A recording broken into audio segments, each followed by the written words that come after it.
다 같이 주의 손가락으로 만드신 주의 하늘과 주께서 베풀어 두신 달과 별들을 내가 보니. 아멘. 오늘은 주의 위엄이라고 하는 제목으로 8편을 좀 살펴보겠습니다. 여러분, 시편은 매우 복잡하고 다양한 구조로 기록되어 있는 책입니다. 1편부터 150편까지를 읽어보면 아시겠지만 그 구조와 의미가 매우 복잡하고 다양하며 기록한 저자들도 여러 명이라는 사실을 알 수가 있습니다. 다윗의 글이 다수이기는 하지만 모세나 솔로몬이나 헤만, 에단, 아삽, 고라 등 수많은 저자들이 소개되고 있는 것이 시편이라고 하는 책입니다. 나아가 시편을 읽다 보면 역사서와 같이 일관되고 서로 연결된 형식이라기보다 서로 독립적이고 개별적인 느낌을 많이 받게 됩니다. 그래서 시편을 읽을 때 각 장들을 한 편 한 편 따로 떼어서 이해하려는 시도가 상당히 많이 있었습니다. 그만큼 내용과 구조가 독특하고 복잡하기 때문입니다. 그리고 서로 연결 짓는 것도 매우 힘들기 때문입니다. 그러나 그렇다 하여도 우리가 성경을 보면서 놓치지 말아야 할 것은 성경의 내적인 통일성과 성경의 내적인 연관성이 있다는 사실입니다. 비록 시편의 각 장들이 서로 일관된 연결 속에 있지 않더라도 성경은 하나님의 감동으로 기록된 책이기 때문에 내적인 연관성과 내적인 통일성이 있다는 사실을 놓쳐서는 안 됩니다. 내적 연관성과 통일성은 무엇을 말하는 걸까요? 각 장을 따로 떼어 의미를 찾고 이해하려는 모습도 좋은 방법이지만 각 장들이 독립적이지 않다는 사실입니다. 이 독립적이지 않아요. 각 장들을 연결하기 쉽지는 않지만 그럼에도 불구하고 각 장들이 서로 연결이 안 되는 것도 아니다, 이 말씀을 드리라는 것입니다. 서로 긴밀한 내적 연관성과 통일성이 있다는 사실을 놓쳐서는 안 됩니다. 그 의미와 방향이 우리를 하나님의 아들 예수 그리스도라는 큰 흐름으로 연결하고 통일시켜주고 있다는 사실을 보게 됩니다. 하나님과 그의 아들 예수 그리스도를 믿으며 산다는 것이 무엇인가를 이야기해주고 있는 책이 시편의 말씀입니다. 그러니까 이제 교회를 다니고 신앙생활을 하는 이유가 예수 그리스도를 믿으며 산다는 것이 무엇인가, 이거를 이해하는 거 아니겠습니까?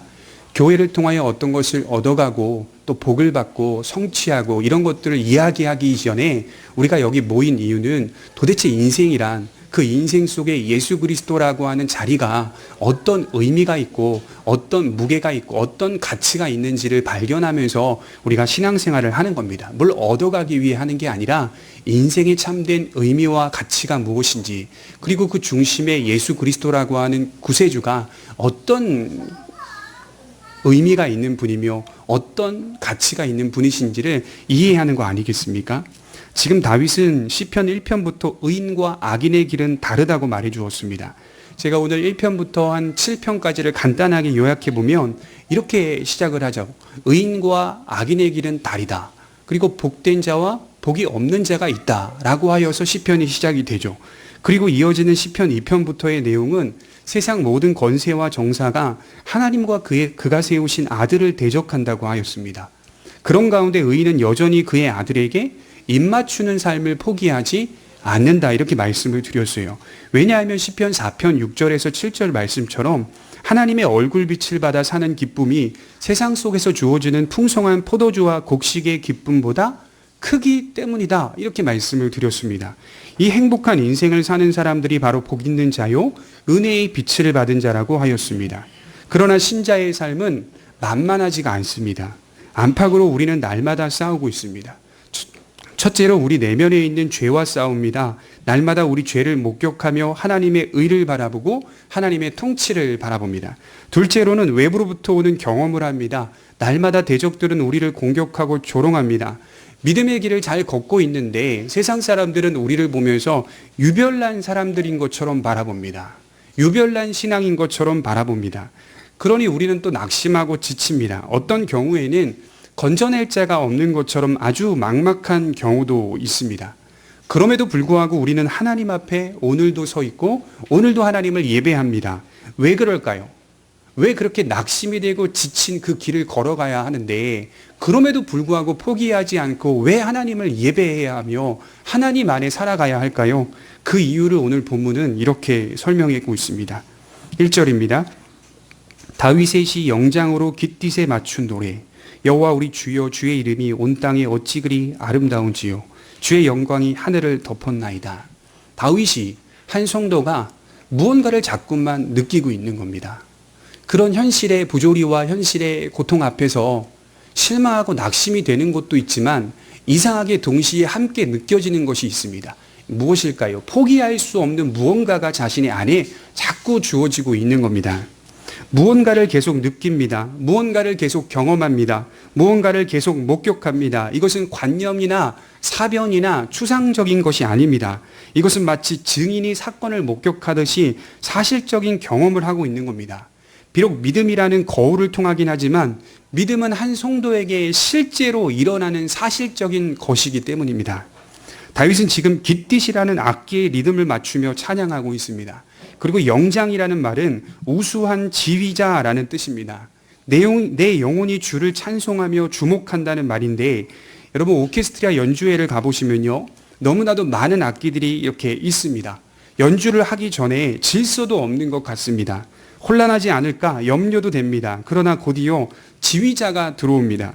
연주를 하기 전 질서도 없는 것 같았지만 지휘자의 하나하나의 손짓과 발짓으로 하여금 연주가 시작할 때 하나의 방향과 하나의 목적으로 체계적으로 흐르고 있다는 것을 발견하게 됩니다. 그 많던 악기와 사람들이 혼연일체가 되어 하나의 음악을 만들어냅니다. 하나의 방향과 목적으로 나아갑니다.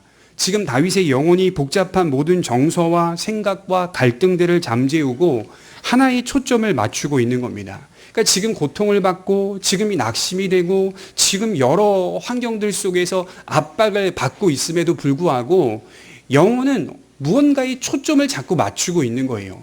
내 현실의 무게감보다 그걸 다 집어치우고 영혼은 어떤 우수한 지휘자로 하여금 무언가를 목격하게 자꾸 우리를 끌어내고 있다는 것이죠. 여러분 굉장히 혼란스럽고 복잡스러울 때 있지 않습니까? 그럼에도 불구하고 다윗의 영혼은 복잡한 상황이고 낙심될 만한 상황임에도 불구하고 그걸 못 느낀다는 말이 아니에요. 낙심은 느껴요. 고통은 느끼고 있어요.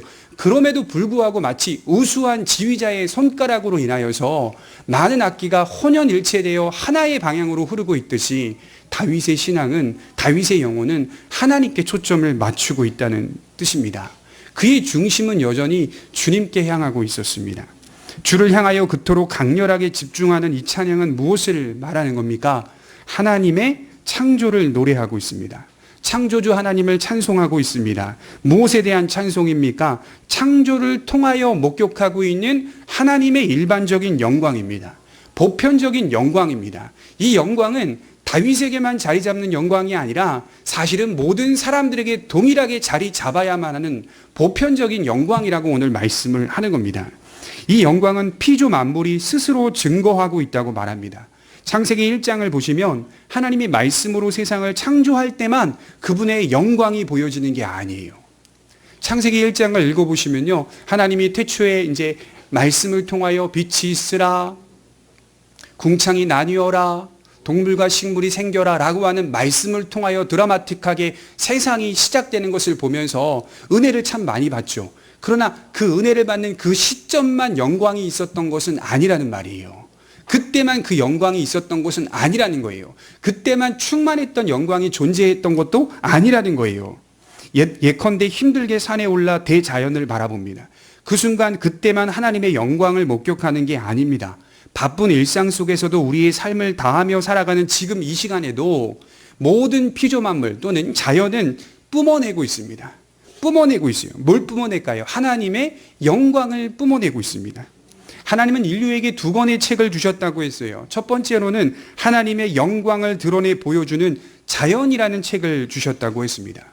또 한 권은 뭘까요? 우리를 구원으로 인도하는 성경이라는 책을 허락하여 주셨습니다. 자연은 인간에게 하나님이 살아계신다는 것을 보여주는 풍성한 자료로 사용된다, 이렇게 말을 해서요. 자연은 풍성한 자료입니다. 하나님의 살아계심을 경험하고 발견하는 풍성한 자료예요. 오늘 1절과 짝을 이루는 시편 19편을 한번 찾아보겠습니다. 시편 19편 1절에서 4절입니다.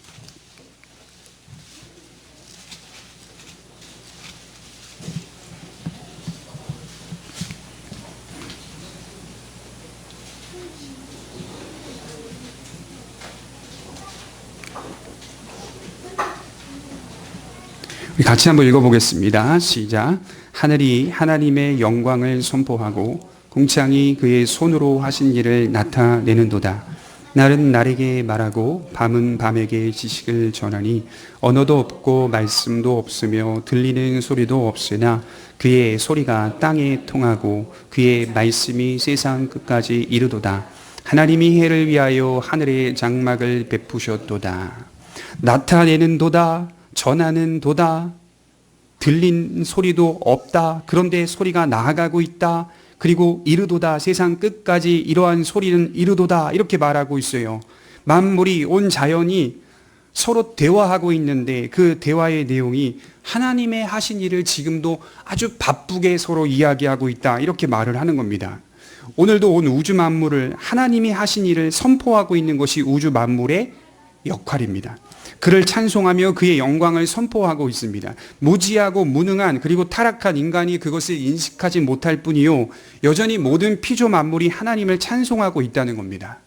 오래전에 나온 전래동화들을 보게 되면 이 자연 만물들이 서로 대화하는 내용들이 상당히 많이 있습니다. 나무가 나무에게 말하고, 풀은 풀에게 말하고, 동물은 또 다른 동물에게, 이처럼 모든 만물이 서로 대화하는 동화들이 상당히 많이 있습니다. 사실 제가 현민이에게 책을 읽어주다 보면 제 안에 참으로 귀한 깨달음이 생깁니다. 무엇이 이처럼 서로 다른 저자들임에도 불구하고, 서로 다른 나라에 살고 있었던 사람임에도 불구하고, 서로 다른 시기에 출생하고 죽은 사람들임에도 불구하고 동화를 만들어내는 것이 매우 공통적인가, 매우 비슷한가.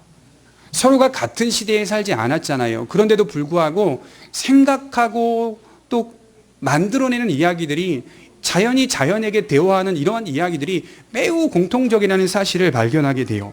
다만 여기서 안타까운 사실이 하나 있어요. 뭐냐면 인간의 생각은 거기까지만 그칩니다. 자연이 자연에게 말한 것까지만 그쳐요.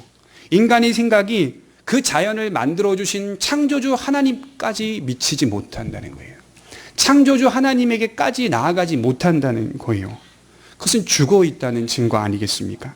인간이 생각할 수 있는 최고의 묵상은 자연이 서로 말을 한다는 것, 여기까지 최고의 묵상입니다. 하지만 하나님을 감각하지 못하고 지각이 없는 상태, 사실 자연 만물이 서로 대화한다는 것은 오늘 성경 말씀처럼 하나님의 창조하심을 찬송한다는 말입니다.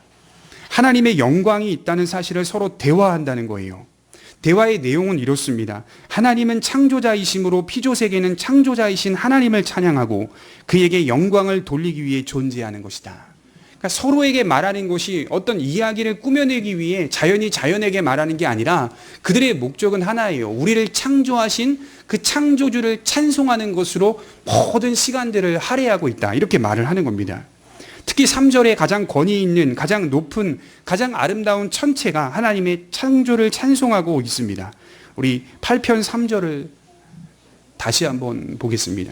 주의 손가락으로 만드신 주의 하늘과 주께서 베풀어 두신 달과 별들을 내가 보오니. 사실 오늘 1절에 여호와 우리 주여 주의 이름이 온 땅에 어찌 그리 아름다운지요 라고 할 때 이 아름다운지요라는 단어가요, 영어로 majestic이라고 하는 단어인데요, 이거 아름답다라고 하는 정도가 아니에요. 본래 뜻이 위엄찬, 장엄한 이런 뜻입니다. 위풍당당한 이런 뜻을 가지고 있습니다. 타락하고 부패하고 변질된 오늘 현실 가운데서 하나님의 위엄은 여전히 창조세계 가운데 위풍당당하게 서 있다, 이 말입니다. 아름다움을 넘어서서 그의 권능과 높음은 여전히 흔들림이 없다는 사실입니다. 다윗이 천체를 보며 깨달은 것은 단순히 아름답다의 정도가 아니었어요. 그래서 우리가 신앙생활을 하다가 하나님의 은혜를 경험할 때 하나님 참 아름다우신 분이다 라고 말할 때 이 아름다움은 주의 위엄을 말합니다. 하나님의 장엄함을 말합니다. 아름답다보다 더 높은 차원의 단어가 이 마제스틱이라는 단어밖에는 없다는 것이죠. 우리가 아름다운 자연을 볼 때 누가 강요하지 않아도 아름답다는 말이 흘러나오지 않습니까? 제가 월요일에 아들과 집 앞 자연습지에 가서 잠자리채를 들고 매미와 메뚜기와 나비 등을 잡았어요. 제가 어린 시절에 곤충들을 굉장히 좋아해서요, 맨날 곤충 잡으러 많이 다녔거든요. 막 잡았어요. 그런데 잡고 나서 이 곤충들을 자세히 보니까 이 곤충들이 숨을 쉬는 거예요. 헐떡헐떡 숨을 쉬는 거예요. 배 쪽을 보니 매미도 메뚜기도 사람처럼 헐떡헐떡 숨을 쉬고 있습니다. 그 모습을 보면서 얼마나 아름다운지, 숨을 쉬며 배를 움직이는 곤충들의 모습을 보면서 참 아름답다는 생각을 했습니다. 잠자리에 날개짓 하나도 얼마나 아름다운지 모릅니다. 다윗은 그것이 전부가 아니라고 지금 말하고 있어요.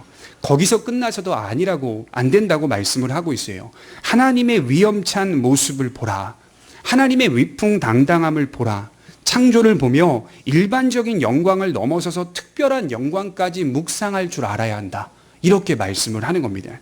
이 피조 만물과 천체들을 통하여 밤과 낮의 시간 영역을 세우신 질서, 곧 하나님의 세계 통치가 말하지 않아도 밤과 낮의 질서 속에서 얼마나 위엄스럽고 완벽하게 자리 잡고 있는지 보라는 거예요. 칼빈은 이렇게 말했습니다. 하나님의 무한한 사랑과 하나님의 손길로 받는 부지기수의 은혜를 냉담하고 인색한 태도로 칭송하는 데서 그치지 마라. 냉담하고 인색한 태도로 창조를 보며 아름답다. 거기서 그치지 말라는 거예요. 온 마음을 바치라. 이렇게 말을 했어요. 그 모든 영광스러운 피조 만물을 보며 온 마음을 바치라. 무슨 말입니까? 인생 모든 시간들이 사실은 창조의 영광을 바라보며 그치는 단어로 끝나는 것이 아니라 마음을 바쳐 살아가야 된다는 거예요. 창조를 바라보며 마음을 바쳐 살아가야 된다는 거예요. 낮이 되면 밤의 동물들이 무대에서 물러갑니다. 그리고 낮에 동물들이 등장합니다. 밤이 되면 낮의 동물들이 무대에서 사라집니다. 그리고 밤의 동물들이 또 등장합니다. 이것이 얼마나 완벽한 통치요 다스림입니까? 소리가 없어요. 그래서 시편 19편 1절부터 4절에 보면 소리가 없지만 땅 끝까지 이르는도다 이렇게 말씀을 하는 거예요.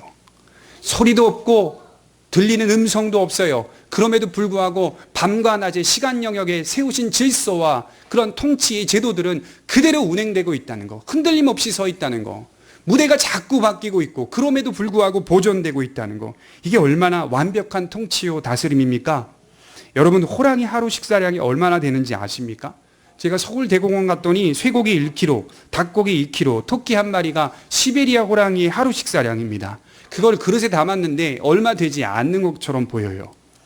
그것이 바로 시베리아 호랑이 하루 식사량입니다. 저는 동물원에 가서 이거 보고 깜짝 놀랐는데요. 왜 그럴까요? 얼마 안 먹어서 그래요. 그 옆에 사람들이 하루 식사량이 적혀 있는데 물론 잘 지키는 분들도 계시겠지만 너무 많이 먹는 경우들이 많이 있어요. 사람의 식사량이 호랑이 한 마리의 식사량보다 넘어갈 때도 있다는 것을 제가 보았어요. 사실 사람이 식사량이 제일 많은 것 같아요. 그리고 제일 지켜지지도 않습니다. 피조 만물은 스스로 하나님의 통치와 다스림 속에 멈춰섭니다. 먹다가도요, 탁 멈춥니다. 딱 멈춰요. 더 이상 사냥 안 해요. 자연스럽게 멈춰요. 그게 뭡니까? 하나님의 통치와 다스림에 순종하는 거거든요. 인간은 그렇지 않아요. 그것이 자연을 지키는 것이요, 그것이 하나님의 통치와 다스림임을 본능적으로 동물들은 알아요. 호랑이마저도 하나님의 통치와 다스림을 받고 있는데 사람은 본능적으로 통치와 다스림을 싫어합니다. 오히려 대적하여 하나님이 세우신 선한 세계를 파괴합니다. 다윗은 지금 만물을 보라는 거예요. 얼마나 하나님이 섬세하게 세웠는지 보라는 거예요. 얼마나 균형 있게 만물을 운행해 가는지 보라는 거예요. 누가 그렇게 통치하는가를 보라는 거예요. 하나님의 창조 만물 속에 깃들여져 있는 하나님의 섬세한 다스림과 통치를 목격하고 있는 겁니다. 그래서 3절에 주의 손가락으로 베푸신 달과 별들, 이런 표현들은요, 하나님이 얼마나 섬세하게 세상을 창조했는지를 말해주는 거예요. 손가락. 제가 예전에 어떤 교수님, 이제 과학을 전공한 교수님에게 강의를 듣는데요. 여러분, 이거 손가락 하나 움직이는 거 아직도 이게 기술이 발달이 안 돼서 못 만든다고 합니다. 로봇. 우리가 흔히 로봇 만든 거 보면요, 우리처럼 이렇게 손가락 움직이는 게 아니거든요. 끊겨져요, 손가락들이 잘. 요 손가락만 부드럽게 움직이는 기술 만드는 것도 기적이랍니다. 과학계에서는 이거 기적이래요. 하나님이 우리를 이렇게 만드신 거 대단한 거 아닙니까? 그의 손가락으로 그의 섬세한 모든 창조와 모든 통치와 그런 질서들을 자세히 묵상해 보라는 거예요. 그럼에도 불구하고 다윗이 하나님의 창조의 위엄을 찬송하면서 집어넣은 내용은 이러한 하나님의 위엄과 맞지 않게 현실은 하나님을 대적하고 있다는 사실입니다. 2절에 보시면 주의 대적으로 말미암아 어린 아이들과 젖먹이들의 입으로 권능을 세우시며 이는 원수들과 보복자들을 잠잠하게 하려 하심이니이다. 하늘을 향해 도전하는 자들이 있다는 겁니다. 교만한 자들이죠. 이런 현실의 삶이 얼마나 안타까운 삶인지 주의 대적들이 존재하고 있다. 사실 이 대적들은 존재해서는 안 되는 대적들입니다. 이 대적들은 하나님을 찬송해야 할 존재들입니다. 인간은 어떻습니까? 두 가지로 제가 구분해 보면 인간은 항상 하나님에게서 독립하려는 자세를 가집니다. 인간은 항상 하나님께 기대는 걸 원하지 않아요. 엄마, 독립시켜줘. 아빠, 재산을 좀 줘서 독립시켜줘.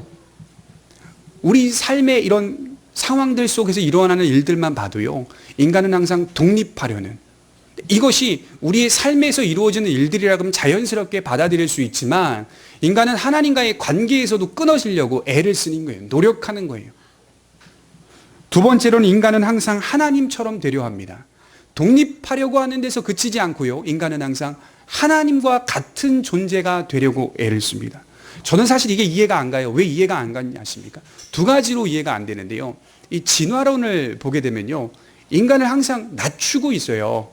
인간이 항상 하나님처럼 되려고 애를 쓰며 하나님께 대적하면, 적어도 진화론을 주장하는 사람들은 인간의 시작점이 대단한 존재로 시작해야 되는 것이 맞다고 저는 생각이 드는데, 유인원에서 시작됐다, 원숭이서부터 시작됐다, 이렇게 인간을 하등 존재로 낮추고, 그리고 그 하등 존재가 발전되어 하나님처럼 될 수 있다는 식의 논리를 피우고 있다는 거죠. 굉장히 잘못된 논리 아닙니까? 예수님께서 십자가상에서 죽음을 맞이하실 때 주님의 죽음을 희롱하고 침뱉은 무리들은 사실 주님을 찬양해야 하는 존재들입니다. 여러분, 얼마나 마음 아팠을까요? 주님이 직접 손가락으로 창조하신, 말씀으로 창조하신 창조물들이 주님을 향하여 침뱉고 조롱하고 있다고 생각해 보십시오. 정말 황당하죠. 그런 존재들이 주님의 대적자가 되어 있는 현실이 참으로 개탄스럽습니다. 하나님 앞에서 인간은 버림받 바람 같고 안개와 같으며 먼지와 같은데, 오히려 인간은 스스로를 하나님처럼 여기는 현실입니다. 의로운 자 욥이 고통을 받습니다. 너무 힘들었어요. 하나님을 바르게 섬겼던 경건한 자임에도 불구하고 인생 속에서 고난을 만나게 됩니다. 그 고난 앞에 욥은 무너져 내리기 시작해요. 그리고 자신을 학대하고 자신의 신앙을 비판합니다. 하나님에 대하여 직접적인 비판은 없었어요. 성경 어디를 찾아봐도 하나님께 대하여 직접적인 비판은 없었지만 우회적으로 자기의 존재를 비판합니다. 자기를 원망합니다. 출생하지 말았어야 되는데, 이런 모습들이요, 사실 하나님께 비판을 하고 있는 거거든요. 어떻게 자신에게 이러한 일이 일어날 수 있는지 우회적으로 하나님께 비판합니다. 아주 고급스럽게 비판해요. 그때 하나님이 나타나셔서 말씀하십니다. 우리 욥기 38편 1절을 찾아보겠습니다.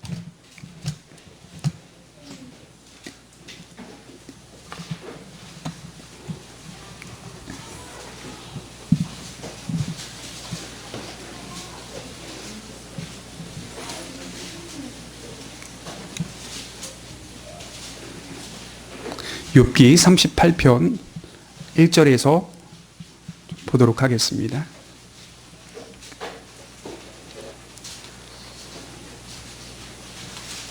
구약성경 798페이지입니다. 읽어드리겠습니다. 그때 여호와께서 폭풍우 가운데서 욥에게 말씀하여 이르시되, 무지한 말로 생각을 어둡게 하는 자가 누구냐? 너는 대장부처럼 허리를 묶고 내가 내게 묻는 것을 대답할지니라. 내가 땅에 기초를 놓을 때 내가 어디 있었느냐? 내가 깨달아 알았거든 말할지니라. 누가 그것의 도량법을 정하였는지, 누가 그 줄을 그것의 위에 띄었는지 내가 아느냐? 그것의 주추는 무엇 위에 세웠으며 그 모퉁이 돌을 누가 놓았느냐? 그때의 새벽별들이 기뻐 노래하며 하나님의 아들들이 다 기뻐 소리를 질렀느니라. 바다가 그 모태에서 터져 나올 때에 문으로 그것을 가둔 자가 누구냐? 중략하고 36절에 보시면, 가슴 속의 지혜는 누가 준 것이냐? 수탉에게 슬기를 준 자가 누구냐? 누가 지혜로 구름의 수를 세겠느냐? 누가 하늘의 물주머니를 기울이겠느냐? 티끌이 덩어리를 이루며 흙덩이가 서로 붙게 하겠느냐? 이게 다 무슨 내용이냐면, 너는 어디 있었느냐 이 말이에요. 하나님께서 모든 것을 창조하시며 통치하실 때 너는 무엇을 했느냐? 너는 어디 있었느냐? 너는 무엇을 봤느냐? 너가 협조했느냐? 협력했느냐? 이 물음 앞에 욥은 아무 말도 하지 못합니다. 오히려 욥은 이렇게 대답하고 있어요. 40장 3절에 보면 욥이 여호와께 대답하여 이르되, 보소서, 나는 비쳐나오니 무엇이라 주께 대답하리이까? 손으로 내 입을 가릴 뿐이로소이다. 하나님의 물음 앞에 인간이 대답할 수 있는 건 1절과 2절밖에 없었다는 거예요. 손으로 입을 가리며 뭐라고 대답한다고요? 주님, 저는 비천한 자입니다. 이렇게 대답을 한다는 거예요. 사실 이게 핀트가 좀 안 맞지 않아요? 어떻게 보면 이 문제는 욥이 당하고 있는 고통과 시련의 문제 앞에서 하나님을 향하여 원망하고 있을 때 하나님 욥에게 폭풍과 같이 나타나셔서 말씀하신 내용들은 하나님이 창조하실 때 너는 어디 있었느냐 이 질문이었어요. 아니 고난을 물어보고 있는데 내 인생 속에 고통과 고난이 왜 왔는지를 원망하며 물어보고 있는데 하나님 당신님께서는 나타나셔서 창조를 설명하고 있어요. 내가 세상을 만들 때 누가 수탉에게 슬기를 주었느냐? 창조에 대해 계속해서 묻고 있어요. 그 물음 앞에 인간이 어떻게 대답하는지를 보십시오. 나는 비천합니다. 내 입을 가릴 뿐이니이다. 이렇게 고백을 하고 있어요. 고난의 주제 앞에 하나님의 창조와 통치의 위엄을 보게 된 욥은 자기는 지금 이런 말 할 수 있는 입장도 아니라는 걸 깨달았어요. 고난을 얘기할 수 있는 입장도 아니라는 사실을 알게 된 거예요. 그저 자기는 인생 앞에 묵묵히 겸손히 하나님을 바라보며 하나님을 의지하며 하나님의 통치와 다스림을 받으며 살아가야 할 입장이라는 것을 깨달았어요. 그걸 따지고 묻기 이전에 창조주 하나님 앞에서 인간은 비천한 존재라는 사실을 알게 된 겁니다.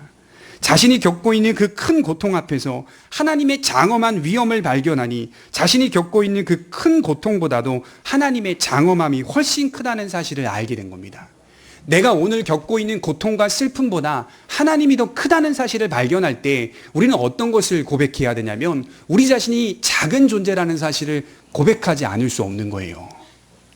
왜 내 문제 해결하지 않느냐라고 하나님 앞에 윽박 지를 수 있어요. 소리칠 수 있어요. 그러나 하나님의 은혜를 경험할 때 자기를 잘 점검해 보십시오.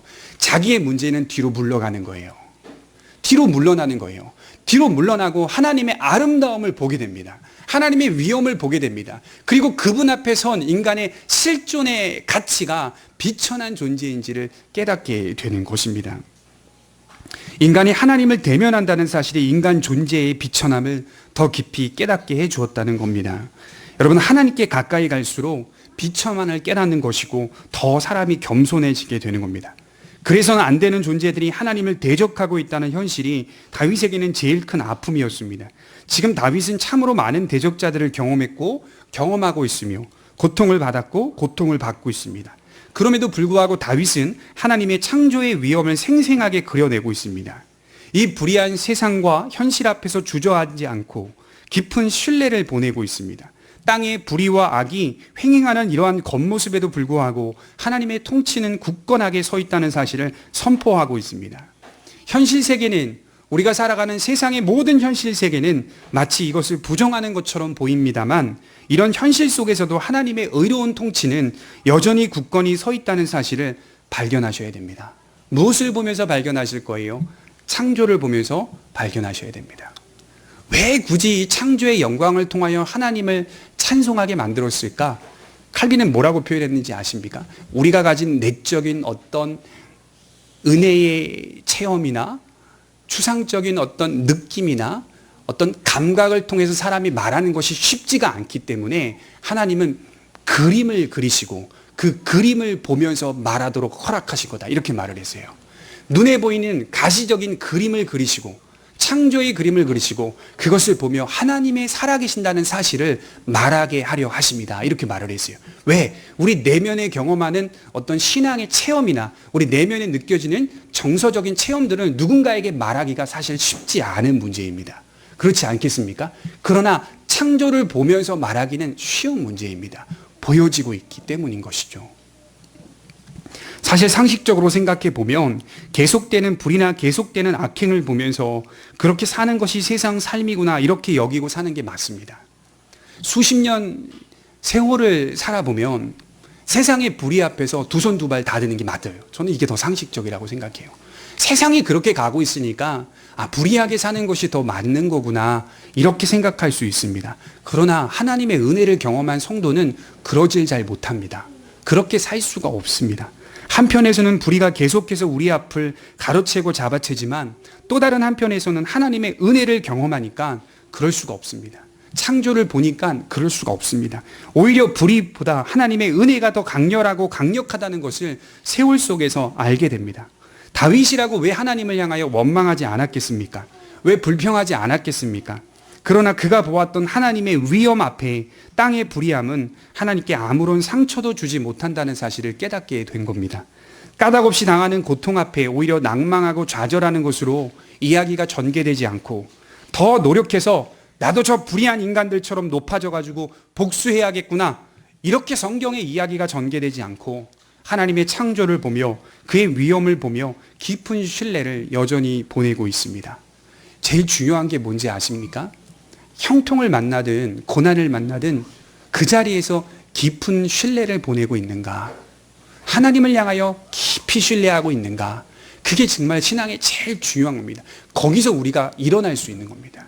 그거 없이는 하나님을 향하여 신뢰가 떨어진다고 생각해 보십시오. 일어날 수가 없는 거예요. 여전히 그 자리에서 깊은 신뢰를 보내는가.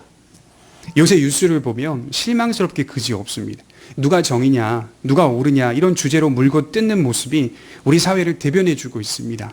그들의 모습은 사실 우리 모습과 똑같은 겁니다.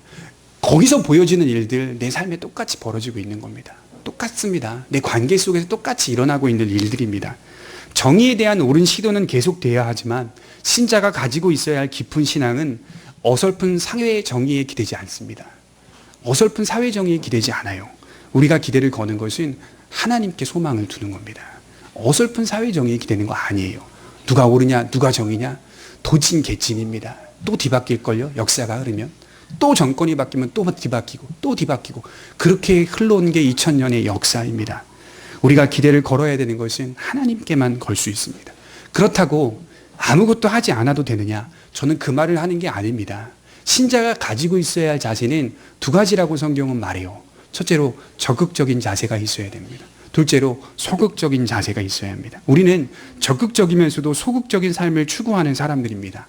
적극적인 삶은 시대를 분별하고 시대 속의 안목을 갖는 것, 누군가 물어볼 때 소망에 관하여 묻는 자들에게 항상 대답할 것을 예비한 자로, 온유와 두려움으로 전하는 자로, 진리 안에서 시대를 분별할 수 있는 안목이 튼튼한 사람이 되는 것이 적극적인 삶입니다.